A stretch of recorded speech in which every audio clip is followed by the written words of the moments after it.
Welcome back for another edition of Capacity Overload, AI for Social Work, where we talk to people who are doing amazing work in their communities about what that looks like and what their mission is, what their daily workload looks like, and some of the struggles that the technology might be able to help them with. I'm one of your hosts, Jason Paget, the Director of Partnerships and Growth at Citizen AI. I have with me someone who is not only a name, but an announcement, so I'll let him introduce himself.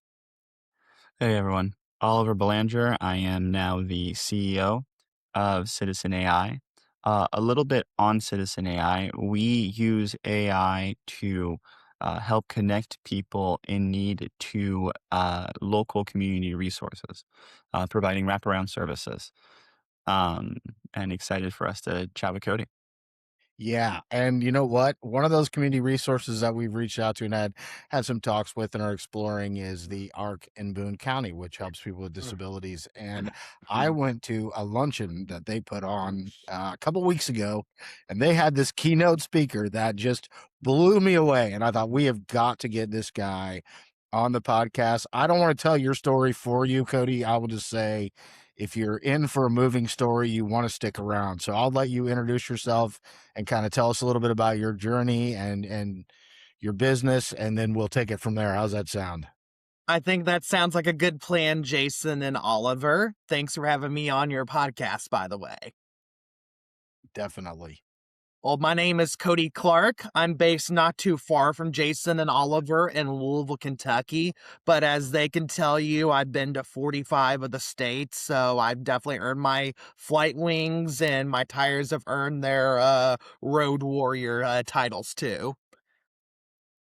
But I tour the That's country awesome. as a magician, as a speaker, and as an autism advocate.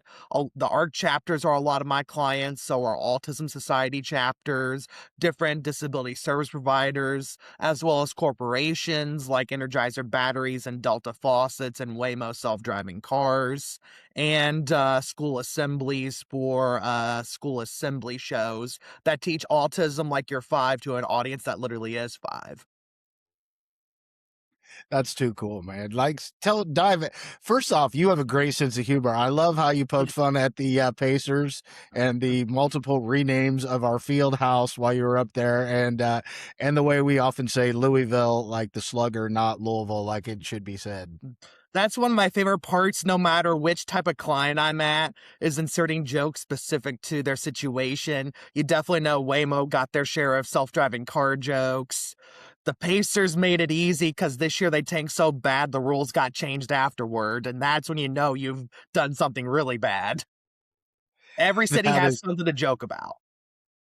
That is awesome. So let me just set this up a little bit because I have a niece who struggles with some pretty serious autism. She's starting to be verbal. She's about 5 or 6 years old. But your parents, when you were very young, were told that you would probably never be verbal and never walk. Is that correct? That is correct. Of course, I was a baby then, so I can't tell you one for one what happened, but pretty much what I've always been told is that the diagnosing doctor, I guess diagnosing doctors tend to err on the safe side, but sometimes that means to the point of they'll never be able to amount for anything. Never walk, talk, get married, have children, hold down a job, blah, blah, blah.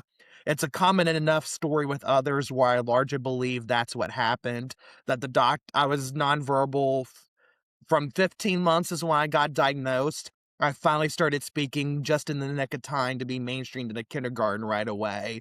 So those first years had a lot of the nonverbal picture cards, a lot of the earplugs. People sometimes are like, you don't look autistic now, but if you visited me and my parents' house back then, you'd have no doubts. And tell us about the journey from, I mean, you must have had a lot of support and a lot of trials and tribulations to go from a diagnosis of nonverbal to the dynamic speaker that you are today. I think that is one thing that's led to such a different outcome for me compared to others is the support, of course, innately from my parents. especially back in the 90s, the only reference for autism culturally was Rain Man, and that was different than what came before. But for my parents to buck those trends and put me into the youth sports along my brother and sister to learn their way around the cards and at least let me have the chance to see what potential I had, that was pretty revolutionary. And the University of Louisville Autism Center with Rose Geis and Scott Tomchek. Some of y'all may know either or both of them, especially if you are from around the Midwest. They taught me speech and occupational therapy, and they waited until I wanted to learn things to teach them to me, which I think led to a collaborative relationship rather than a combative relationship. And although my brother and sister went to Catholic school, partially it was because they couldn't hire a special needs teacher, but my parents found just they were able to shop schools for me because of my diagnosis. They found just the right elementary school to really make me feel included, yet still give me the support needed. So it was the best of mainstreaming, but also anything that I needed, I was pretty much given. Go into the basketball story with the earplugs, because I just think that's such a beautiful story of how your dad encouraged you to keep moving forward, but and didn't let you kind of lean out of something because it was uncomfortable for you. I'm glad you brought that up. I do have a routine in my show that is with a facsimile of those earplugs, but that story is pretty much true, and I have plenty of memories of, well, the Catholic school situation, they still let me play sports so I can feel included, but with those loud gym buzzers that Kentucky and Indiana audiences know so well, they were a big sensory issue that I had the desire to play, the love of the game, like everyone growing up in Kentucky or Indiana does, but I was left out because of the earplugs. I mean, not because of the earplugs, because of the gym buzzer. Since my dad worked at a company called Rainbow Bread that had a big factory, he was able to bring as much of those earplugs home as he wanted, and those earplugs allow me to still play the game, make the shots, and be included. That's so awesome. So they met you where you were, and they gave you something to assist, but they didn't just say, "Okay, this is uncomfortable for you, so let's go find something else." They said, "This is something you obviously want to do and is going to be important for your growth and your inclusion with other kids. So let's figure out a way that you can still do this and not be 100% uncomfortable." And I'm sure it took some work on your part, because even with those earplugs, that was probably still a lot of auditory sensitivity testing. That is a great point. If any of y'all have been around a factory, those earplugs pretty much only prevent you from going deaf. They made it tolerable, but the buzzer is still loud, so it helped me actually be able to feel comfortable enough to get used to it in the first place. That's pretty much what it did. So I did still have to navigate the noises and actually the social skills of navigating with a bunch of teammates, especially young boys who are very much all about scoring all the points and making all the baskets. I love that you had the natural supports at home, and a lot of the social services industries out there, we there's two different kinds of supports that individuals can access. They have natural supports, and some of them do not have natural supports. They don't have a very supportive family, or they don't live in a very supportive environment. But you also talked about the University of Kentucky at Louisville, and the actual technical supports that you got there. Can you dive into a little bit about how much that working with those two counselors helped you in your journey? I would be happy to. Essentially, the autism center I went to, it's had its own set of name changes, kind of like the field house in downtown Indy, but it's housed at the downtown health sciences campus of University of Louisville. That's where I got speech therapy. That's where I got occupational therapy, where I learned how to say THs and Rs properly, and where I gained the motor skills needed to do the tasks that I wanted to do and the social skills needed to interact with my classmates at my elementary school. They having them pretty much they equipped me to go out, and then they were my feedback when I reported to them on what went right and what didn't, to the point later on when I started getting magic coaches. One of them that knew my backstory is like, "I know why you're good at taking constructive criticism. You, unlike most, had to from the time you were 5." And I was like, dang, you're right. That is awesome. Well, Go ahead, Oliver.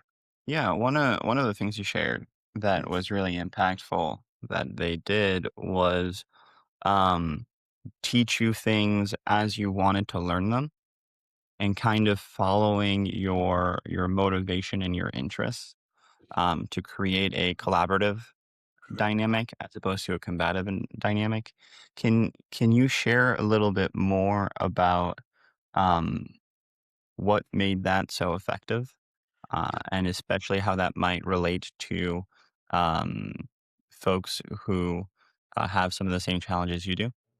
I think the reason that is so effective is it follows the path of least resistance. It is so tempting for therapy providers to go down the checklist of adults, or not even adults, of life milestones like enter kindergarten at 5, be potty trained by then 2, ride your bike without training wheels at 8, go to middle school at 11, and so on and so forth. I think that's where a lot of the friction comes from. Even people like me with low support needs will probably not meet all those deadlines.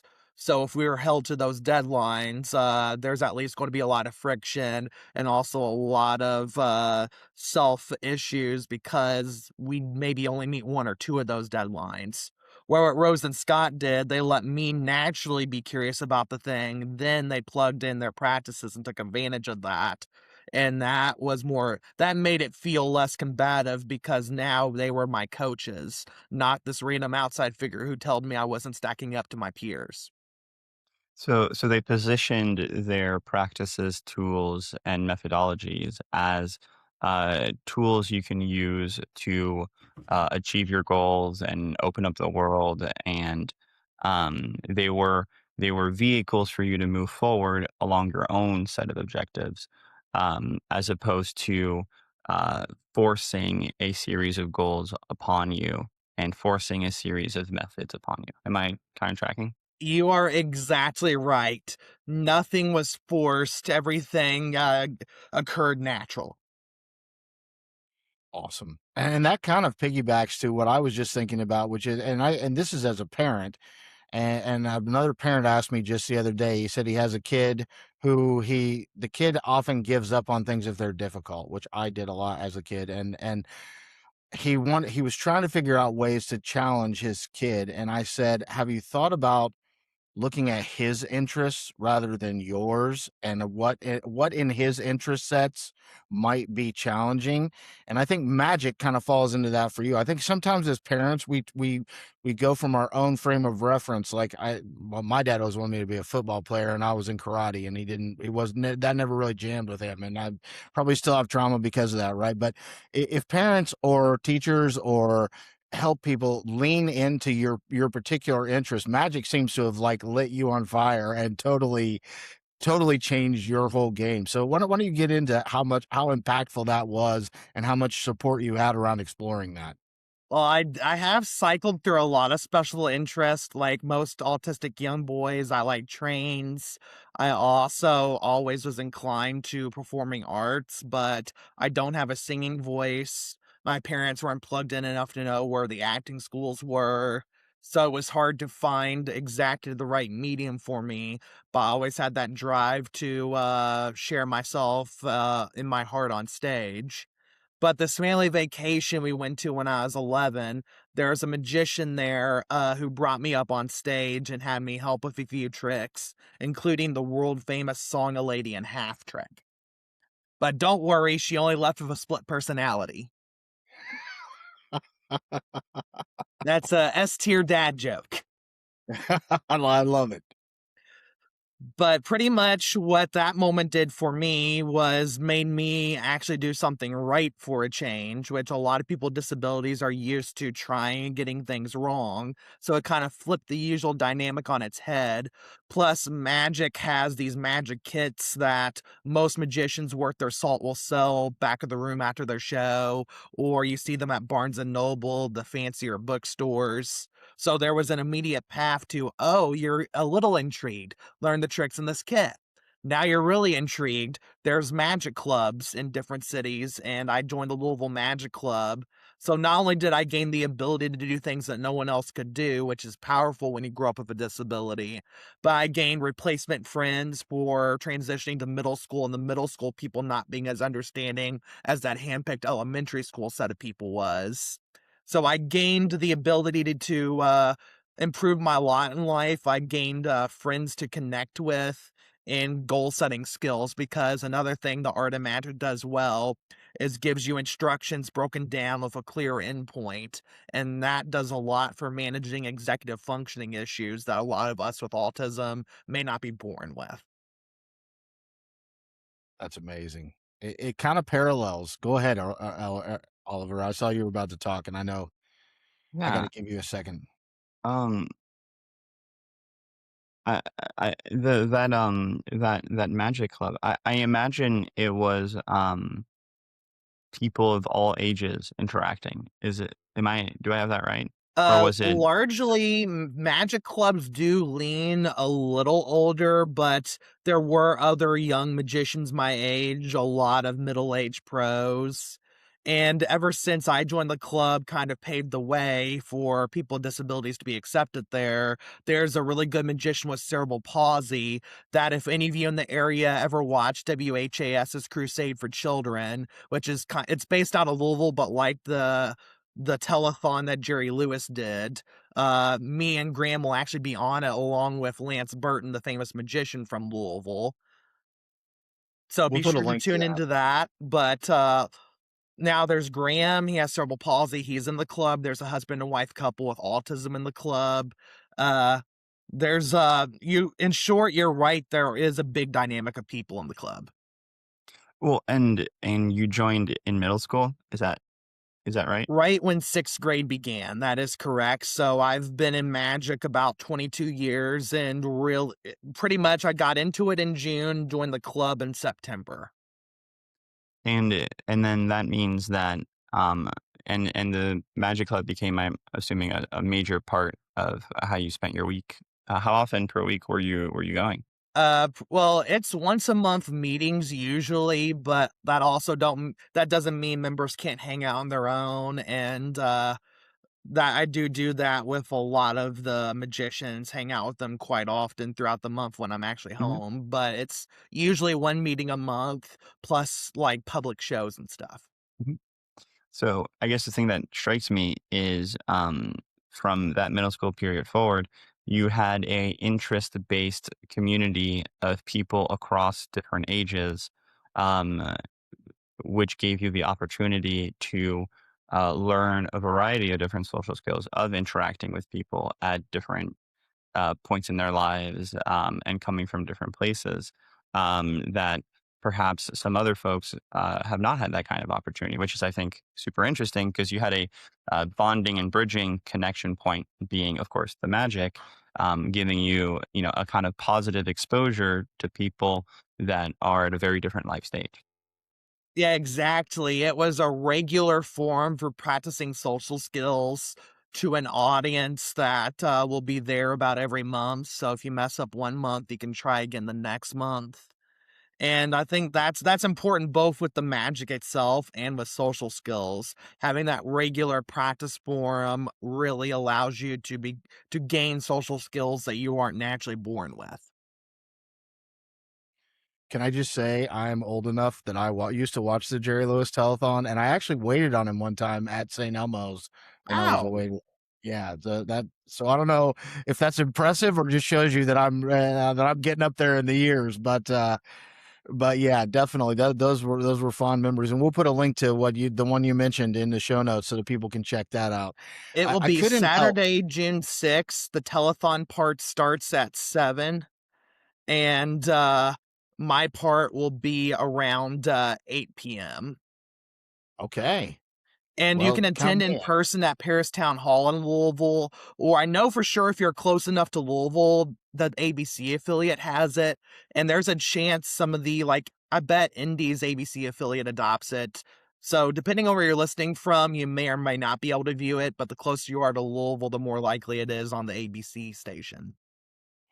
Fair enough, and we would be remiss if we didn't say Louisville is a beautiful city and a great place to visit, so having an excuse to go down and check out Louisville is something that all Hoosiers or Midwesterners should take advantage of, 'cause I love that city, but when you were talking, I couldn't help but realize kind of a parallel between what my experience has been with artificial intelligence and what your experience was with magic, in the sense that it unlocked a lot of abilities that were things I wish I would have been able to do, like build a website, be able to do some of the things that people do with code, be able to become more of an editor than just a writer, and do a whole produce podcasts like this and have the clips that we're going to share from this that AI automatically generates. So it's been a huge unlock for me. I just wonder, have you explored AI? How do you use AI? How do you see other people with disabilities leveraging AI at this point in time? Is it still kind of nuanced, or is it becoming a tool out there? I wouldn't say nuance, more so new. I'm still at the baby phases of how I use it in my business, but I am using ChatGPT a decent amount. Yesterday, I just learned about Claude from my business mastermind coach. And pretty much, I'm really excited to continue growing, especially the Claude side of things, because what Claude can do that ChatGPT can't is become there's a mode where it becomes a positive computer virus where you can install it on your computer and it can log into places for you and do tasks for you as long as you learn enough coding to write it. And like any good chat GPT or AI, it will actually tell you, you can tell it, hey, I want the code, and it will actually give you that code inside itself. A positive computer virus. That is such an awesome term for computer use. I did you coin that, or did you pick that up from somebody? I totally coined it once Jonah was describing what Claude does different than ChatGPT. I was like, that's what it sounds like. It sounds just like what the computer hackers used to do, but for your benefit, not just some random craps and giggles. Oliver, I gotta let you comment on that. Yeah, I mean, it's it's not wrong. It effectively does the same uses the same pathways and acts in the same way. The only difference is you install it on purpose and it listens to you. Yeah, exactly. And I just learned about it yesterday, so I can't speak too much to Claude yet. But where I see AI helping, whether you run a business or not, is with the executive functioning piece. That a lot of your monotonous, repetitive tasks that can really drain your ability to do what you really want to do. The business world has been advocating outsourcing the stuff that you don't have to do, and I do have a virtual assistant named Mabel who does that. But AI can provide a more affordable way to do that, and you can do it for just the task you don't want to do, so you can keep doing the tasks that you really want to do, especially the stuff that is repetitive. That's pretty much the same kind of process over and over and over again. And we could go from there, but that is the message that I try to tell every small business or every nonprofit who's hesitant at exploring AI is like, just list the things you don't like to do. And let's figure out if AI can do that, because none of your staff are going to be mad if they give up tasks that they don't like doing. Exactly, because I know that can be dicey with, people being afraid that AI is gonna unemploy them and stuff, but ideally, I remember taking a tour on a field trip of the Toyota factory, and they were talking about their robots way before AI was a thing, and their motto is that it assists, not replaces, and that's at least what we can hope for the future of AI, that it assists more than it replaces. Yeah. Also with AI, I think it's best as a strategist, at least as of right now. It's helped me problem solve issues. Like I do a lot of email outreach, but my campaigns got clogged. I didn't get a lot of responses. So I fed it the data and I fed it pretty much a detailed description of my problems. And now I break things up into like 250 contact waves, no more than 4 a day. It told me how exactly to handle it so I could get the most responses back instead of registering everyone's spam filters. That's worked really well. And there were times when my VA and I were on different pages as far as her understanding my instructions. It helps there too. It also helps duplicate star clients. I can say, hey, this event went really well. Where's more people like them? And it will tell you exactly where those people are. Help me become an S Corp. And I use it for prop art.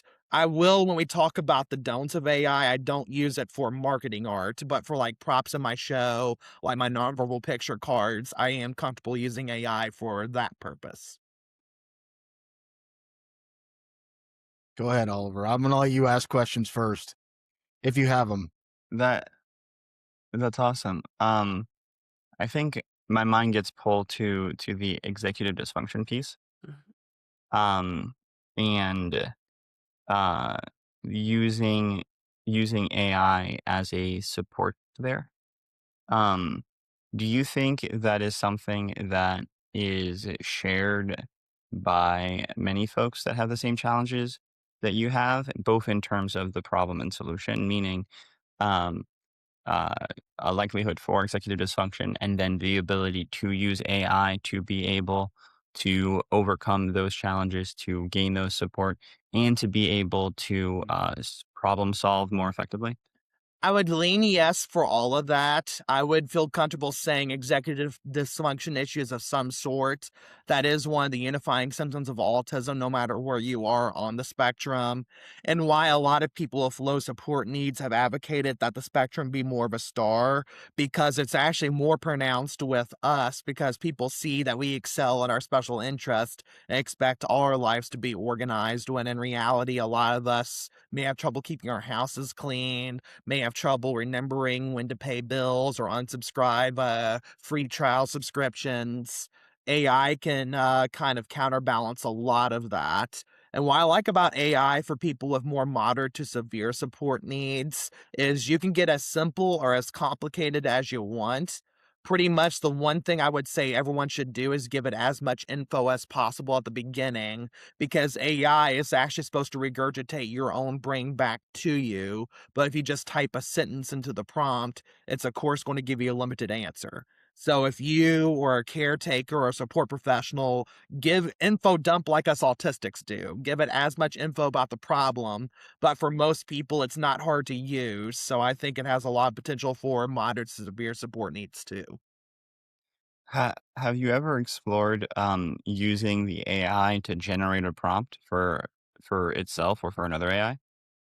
A little bit. I did try to do an automatic email outreach email prompt on ChatGPT, but that is why a lot of the people in the small business world are switching to Claude, and also why I say one of the big areas to not really use AI for just yet is art. Like, it's not a bad writer. I would recommend at least editing it. I wouldn't say at least ChatGPT is a good writer, because it can often sound it can lean towards sounding a bit too salesy, where in reality with random email outreach, you want it to sound natural and casual, and no matter how much you program past campaigns into it, it still defaults back to salesy mode.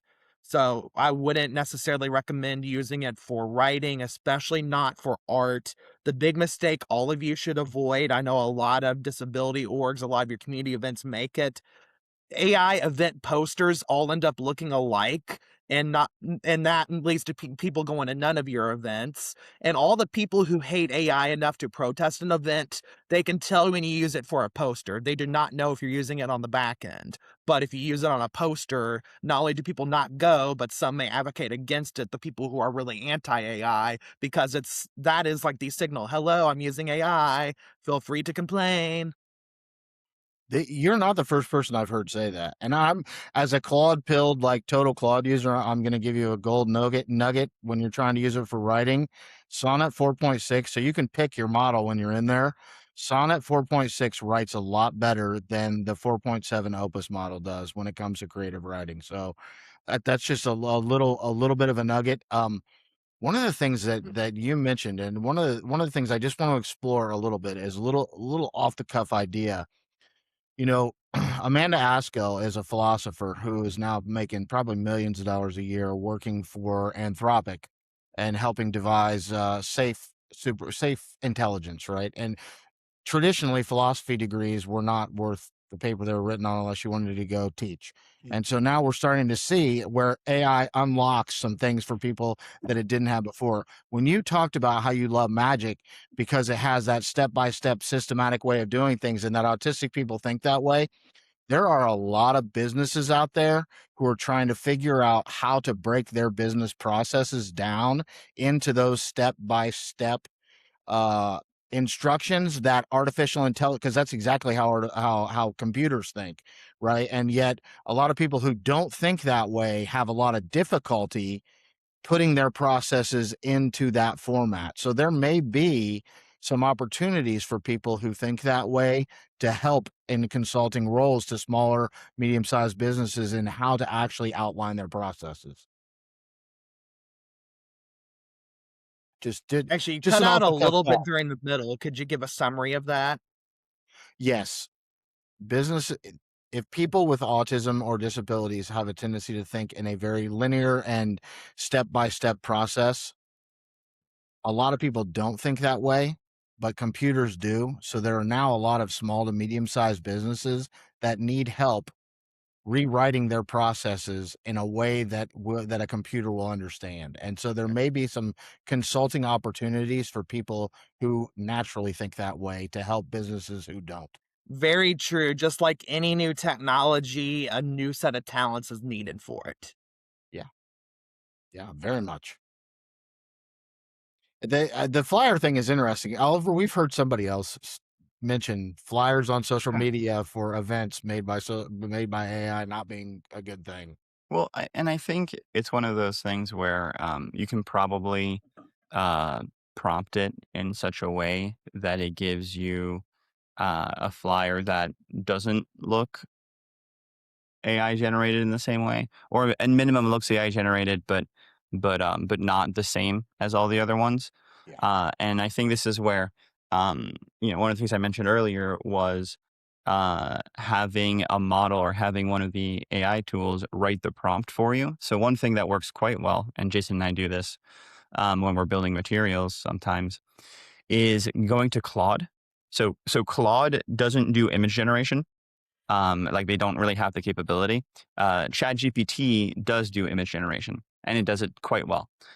So you can go to Claude and you can ask it to write you a prompt to feed to ChatGPT. So you go to Claude and you ask it, write me a prompt for, say it's an event poster, write me a prompt to generate an event poster for, and then this is where you would give the detailed information, my nonprofit, my whatever it may be.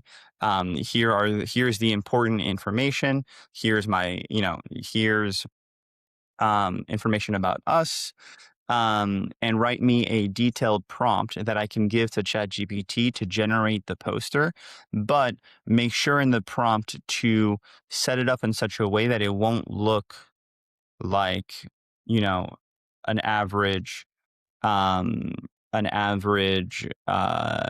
a common AI poster. And there might be a little bit of detail missing there because usually these work better. So you can use a tool like Perplexity or still just Claude. And so the first thing you can do is you can ask Claude to do research and ask Claude to do research to generate all of the key markers of a AI generated poster.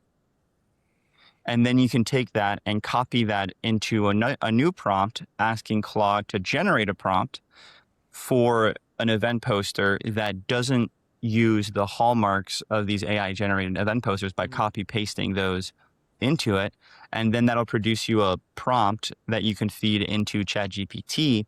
And then ChatGPT has really detailed instructions that might be 3 pages, 2 pages long, 3 pages long, and then can produce a really detailed output that kind of achieves the objectives you're looking for and removes that it looks AI vibe without having to sit there and try to figure out how to approach that. You can use the tools to use themselves, and that's one of the really interesting aspects of this technology. With the posters, I also think and making sure you insert photos from your all's own files. Like, I think Mhm. one of the biggest pitfalls is people let it generate the human facsimiles too. That takes out the human element.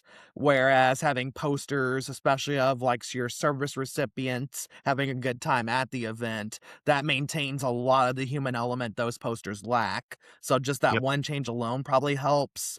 And Oliver, you're hitting on the last note I wrote to make sure that you use AI well. One thing most average Joes don't know about AI, both GPT and Claude, they call it different things, but they actually have like an overall brain that you can feed info to it. Like you can tell it about, in my case, my business or your nonprofit or your basic diagnosis, strengths, and weaknesses if you're doing it in your personal life. And it remembers those things across all tasks. Yeah, and there's a lot of ways to do that now. So there is the system instructions, which in ChatGPT has about 1,500 characters per block that it will allow. They're a little bit longer in Claude, but you can also create a project in Claude or a pardon me, custom GPT in ChatGPT or a Gemma in Google, and then you can add like bio documents to it. You can even add a PDF of your logo so that it understands your branding. I cannot articulate enough how much I agree with Oliver. Once in a while, you should do some deep research on what the tells are for AI imagery and AI text, and then update your instructions to say, don't do this. My Claude account knows me so well that every instruction it gives anything, the last thing it writes is be sure not to use M dashes, because there was a time when those were like the tell that you were using AI, that if you left that long dash in there, and it took me a long time to get the instructions right to make sure it didn't do that, but now it's like paranoid about doing it. But you can prompt the systems to not do the telltale things that make it AI slop so obvious. But I love what you said too, because not just a human in the loop, there are some older tools that are still valuable. Canva is still a very valuable tool, but you can get 3/4 of the way there with AI, move it to Canva, and then add your custom images and your photographs and stuff to it. And it's a lot lower lift than designing a flyer from scratch in Canva like it used to be. Exactly. I do still have a Canva subscription for that reason. That I think one of the big lessons of AI is use it to save time, but not to 100% eliminate time, at least not just yet. Yeah, I think that's a great message.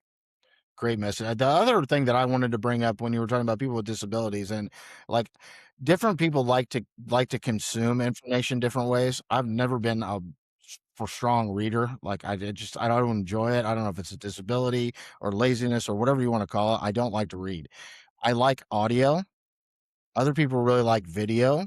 So Notebook LM is a great free tool where you can upload tons of documents and information and then generate an audio overview in the form of two annoying podcasters, but it's an audio overview or a video overview. And then you can consume that information, and you can have a natural conversation with it with any questions that you have about the documents that are in there. And it will only pull from the sources that you give it.